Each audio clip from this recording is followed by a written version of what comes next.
I stood in the bright lobby of Coral Shore Resort when my whole life cracked open. The floor was smooth white stone, and sunlight poured in through tall windows overlooking blue water. I had spent months planning this vacation. $2.5 million. Private villa. Yacht tours. Special dinners. It was supposed to be the greatest gift I had ever given my girlfriend, Kayla Brooks. Instead, it became the hardest day of my life. I saw her rolling her suitcase toward the glass doors. She was not alone. Brandon Cole, her old schoolmate, walked beside her. They were laughing like nothing in the world could touch them. My heart dropped. It was like falling without hitting the ground.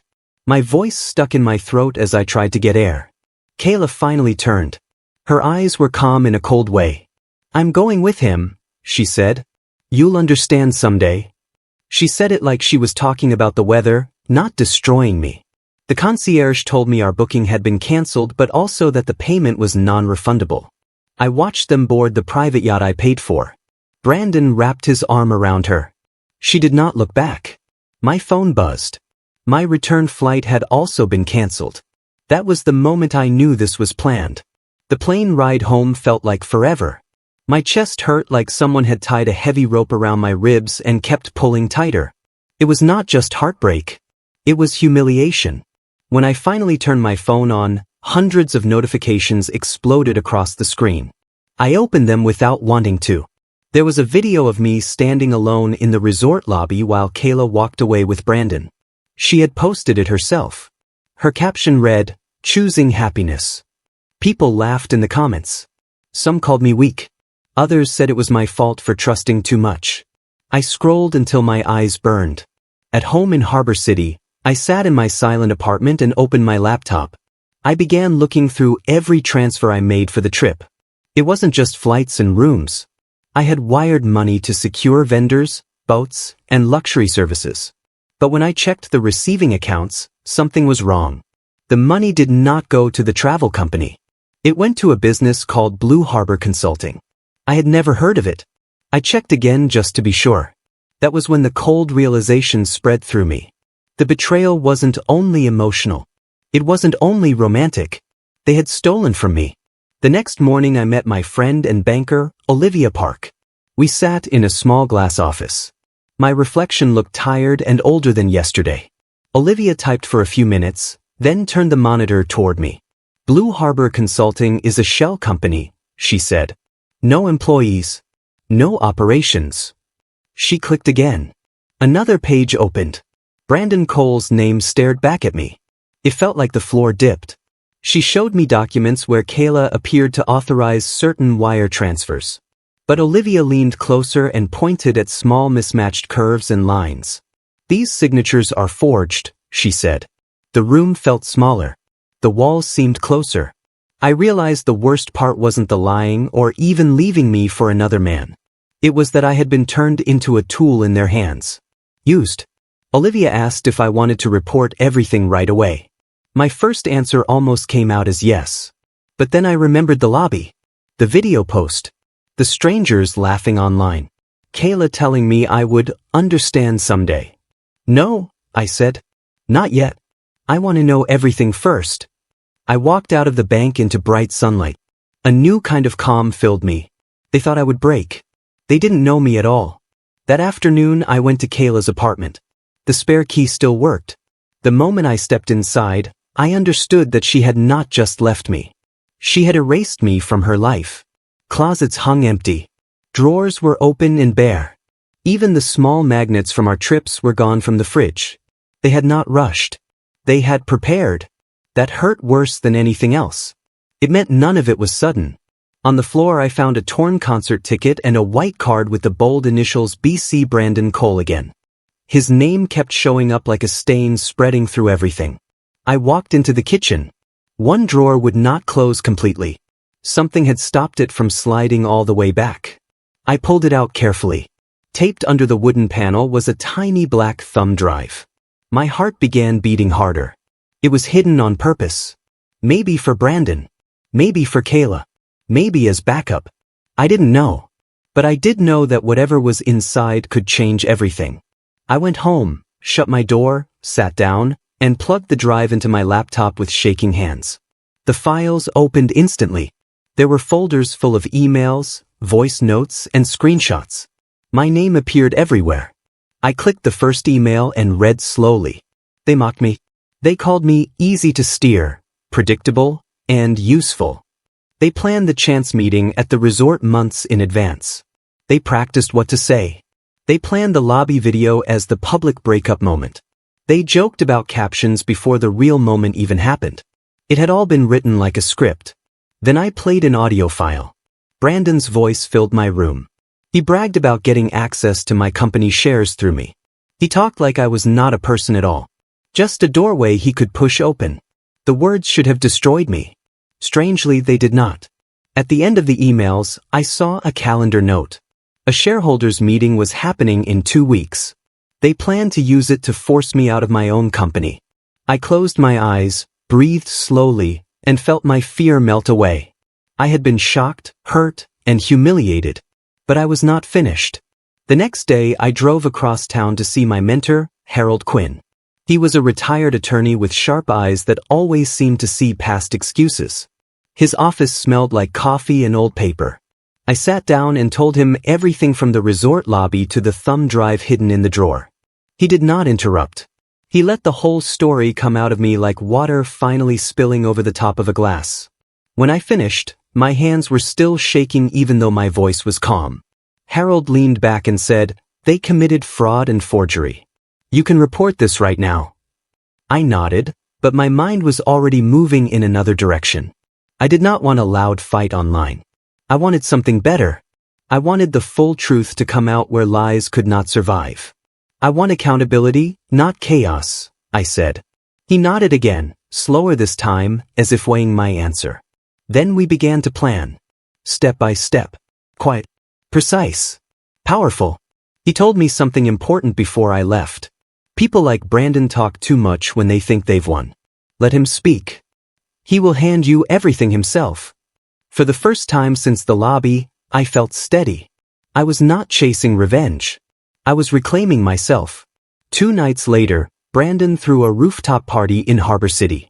Music blasted from giant speakers. Bright lights lit the sky. He liked to be seen. He liked attention like plants like sunlight. Kayla stood beside him, smiling for pictures while something uneasy hid behind her eyes. I walked in uninvited. The music kept going, but conversations stopped around me. Some people stared. Some pretended not to. Kayla's hand froze halfway to her hair. Brandon's smile stayed on his face, but I saw it tighten at the edges. I walked right up to them. I did not yell. I did not beg. I congratulated them. My voice was calm. Too calm for Brandon's comfort. Then I handed him a small gift bag. Inside was a simple black pen. "Something to sign your plans with," I said. He laughed loudly like it was a joke, but there was fear in his eyes. What he didn't know was that the pen had a tiny recorder inside of it. It would upload audio automatically to my secure cloud. I left before they could react.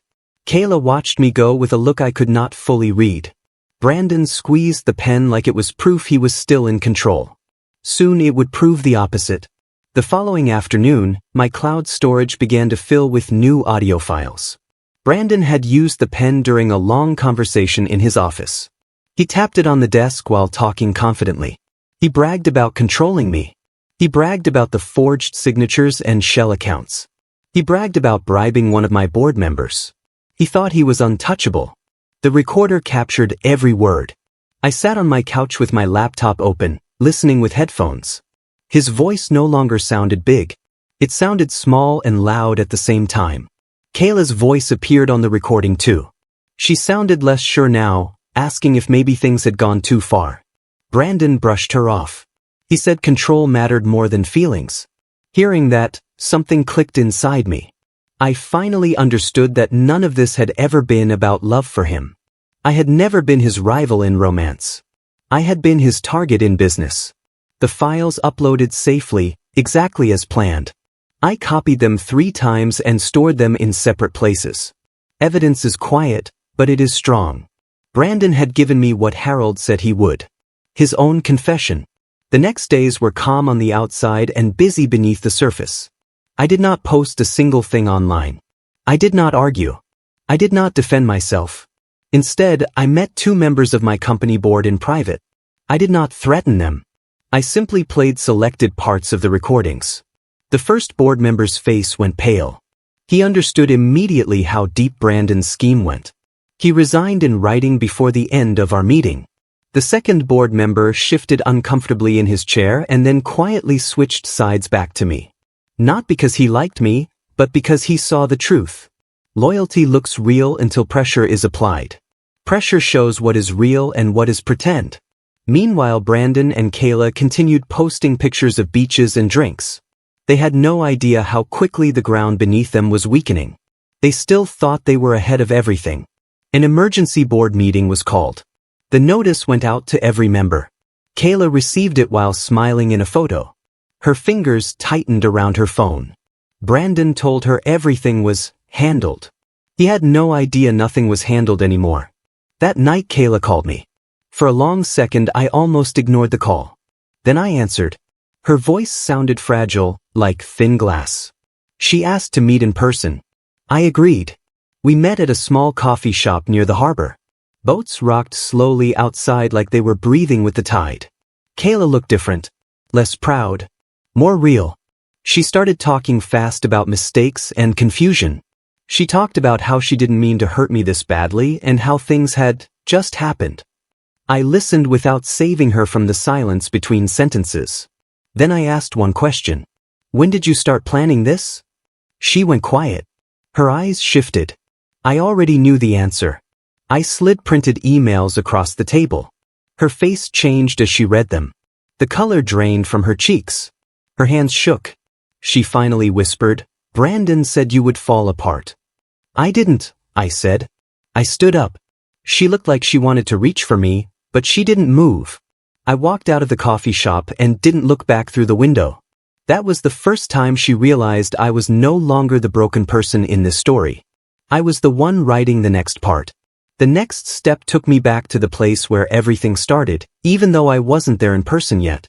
My lawyer and I contacted the manager of Coral Shore Resort. He remembered me right away. I guess people do not forget a scene like the one I went through in that lobby. He also remembered something else. Kayla and Brandon had arrived earlier than they told me. They had requested privacy. They had rehearsed how they would run into each other. The manager confirmed everything and agreed to provide security footage and written statements. Later that night, I sat in Harold's office while we watched the video together. There they were, walking through the lobby again and again, practicing fake surprise faces, timing movements like actors. I watched them plan the performance that became my humiliation. It hurt, but the pain was clean now. It was not confusion anymore. It was truth. The manager's statement became another strong piece of my case. There would be no pretending this had just happened. No fate. No accident. It was planned, measured, and rehearsed. And plans like that do not vanish. They leave trails, and we had the trail now. I met Kayla again after that, not to argue but to close something inside me. We met in a quiet park. Wind moved through the trees. Kids played in the distance. The world did not pause for my heartbreak, and that somehow made everything feel more real. I asked for honesty, not excuses. She told me Brandon made her feel seen and powerful. She said she wanted a bigger life and thought using me was the easiest way to reach it. She also said she felt small next to me sometimes and didn't know how to admit it without sounding weak. I listened. It hurt, but I listened. Then I said, "You did not need to break me to change your life." She cried. Real tears. Not the ones for cameras or posts. She was scared of charges and ashamed of her choices. I did not hug her. I did not yell either. I will not protect lies, I said. But I will not try to destroy you. She nodded slowly like that answer surprised her more than any anger would have. We sat quietly for a moment longer. Then I stood up and walked away. That was the moment I stopped being the person she had power over. Brandon did exactly what Harold said he would do when pressure touched him. He attacked. His lawyer filed an injunction claiming I was harassing them and damaging their reputation. It looked like a bold move. It was actually a mistake. The court process meant discovery. Discovery meant records, messages, bank trails, everything. Brandon walked into court with his expensive suit and practiced smile. Kayla sat 2 rows behind him, smaller than before. I did not look at anyone except the judge. Facts mattered now, not feelings. The judge approved discovery. That single decision changed everything. Brandon tried to joke on the way out of the courtroom until he realized his lawyer wasn't laughing. He had opened the door we needed. Outside the courthouse, I stood in the sunlight and felt calm. This was not about winning in the loudest way. It was about truth moving in straight lines. For the first time, I could tell Brandon was afraid. Not of me. Not of losing Kayla. He was afraid of losing control. Discovery moved like a slow river, but it carved through stone. Forensic accountants tracked every transfer. Emails were matched to dates. Calls were matched to accounts. Offshore balances were linked back to Blue Harbor Consulting and then to Brandon. The picture became clear. In court again, Brandon's lawyer looked tired. Brandon looked angry in the way people do when they realize talking won't fix anything. Kayla saw documents on the table that even she didn't know about. It finally hit her that Brandon had tricked her too. The judge ordered deeper review and allowed the recordings as evidence. When we left, cameras flashed. Brandon pushed past reporters. He hated being asked questions he couldn't control. He had loved attention when it made him look powerful. Now he hated it. I did not talk to reporters. I did not need to. The truth was talking for me. And the truth was louder than any speech I could give. One evening there was a soft knock at my apartment door.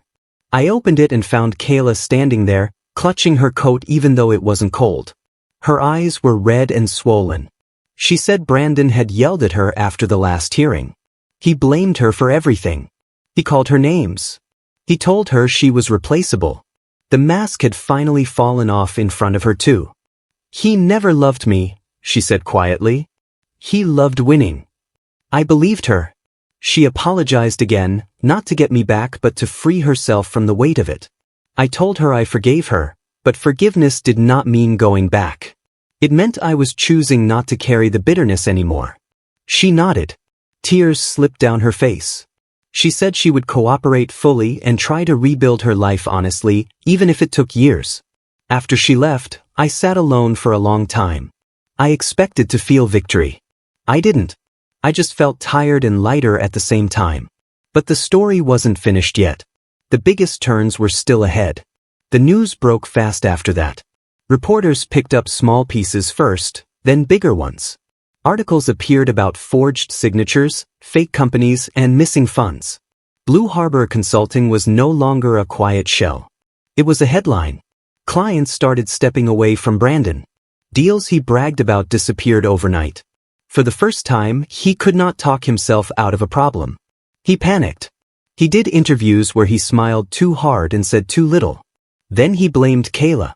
He said she handled documents, that she misunderstood transfers, that he was innocent and confused.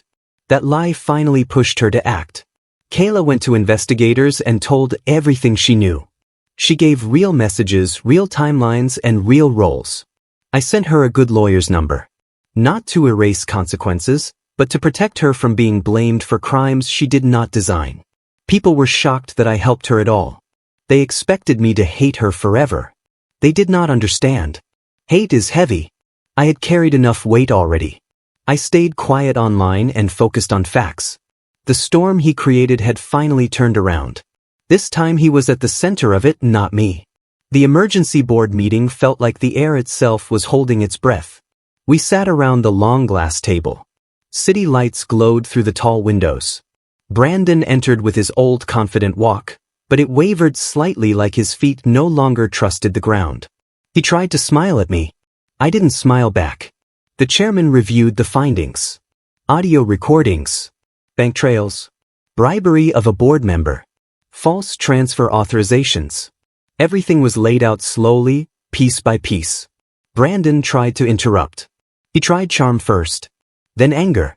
Then denial. None of it worked. The board voted. He was removed as consultant and banned from any involvement with the company. His voice cracked when he tried to argue again. For the first time, he realized no one in the room feared him anymore. He looked at me differently then. Not like someone he controlled. Not like a target. He looked at me like a person who had stood back up after being pushed down hard. Kayla sat in the back and watched everything fall apart. She covered her mouth with her hands. The meeting ended. A chapter of lies closed. The forensic accountants then discovered something even bigger. Not all of the $2.5 million had been spent. A large portion of it had been hidden in a separate account under Brandon's sole control. It was frozen by court order, waiting for restitution. That meant something important. He had never planned to share it with Kayla at all. When she learned that, she cried in the hallway. Not because of lost money, but because she finally saw exactly how deeply she had been used. Brandon tried to move the money anyway, but every attempt failed. Doors that once opened for him were locked now. Investigators called him in again. He walked into the building with stiff shoulders and came out with eyes that no longer pretended confidence. The strong mask he wore had cracked wide open. The story people thought was about love was clearly never about love. It had always been about greed, control, and arrogance. And greed eventually eats itself. I felt no joy watching it happen. Relief, yes, but not joy. Justice is not fireworks. Justice is a door closing firmly. Brandon tried everything after that. He tried selling his car, his watches, and even furniture. He tried calling people who once laughed loudly at his jokes. Many did not answer. Others hung up fast. He had built his friendships on winning. When winning stopped, so did the friendships. Kayla refused to defend him.